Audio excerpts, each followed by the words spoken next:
Sofia! Não trouxe a jaquetinha de Rafael, não, viu? Eu trouxe. Botei, tá no meio do pezinho dos dois. Hã? O carro tá lotado de carro hoje.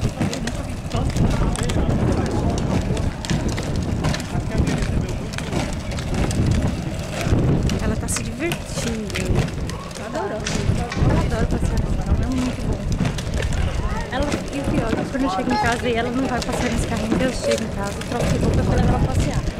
Aí eu passei com uma dó doente, eu não fiz isso. Menina, essa menina quando entrava dentro de casa, chorava. Chorava tudo, porque queria ir pra fora. Será que ela Quero rua, mamãe.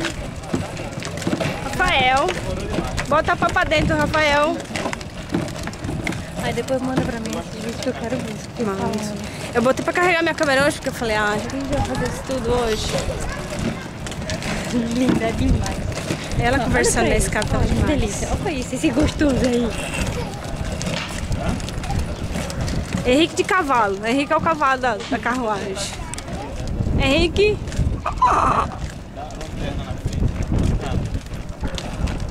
Vocês param de ficar olhando o carro da vizinhança, fica sacanagem, hein? planejando meus roubos. Onde é que é o seu parquinho? Aqui é perto, uma ravinha. Ei, o que você tá fazendo andando de carro? É. Mami tá indo.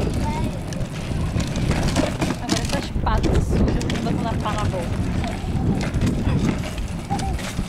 Tem jeito, eu já disse 1000 vezes. Não bota Que pá na pinheiro boca. lindo. Olha que pinheiro lindo.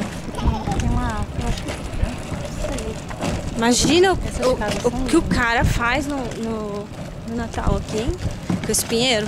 Dá pra botar aquelas bolonas que vendem no Canadian Tire. sabe que no Tá Brasil, bonita essa casa aqui, Lelê. eu adoro essas casas. No Brasil tem uma tradição. É bonita, que não sim. pode deixar a pinheira ficar mais alta do que a Casa? do que a casa, senão o dono morre. Né? Jura? Não sabia disso Pato não. morre.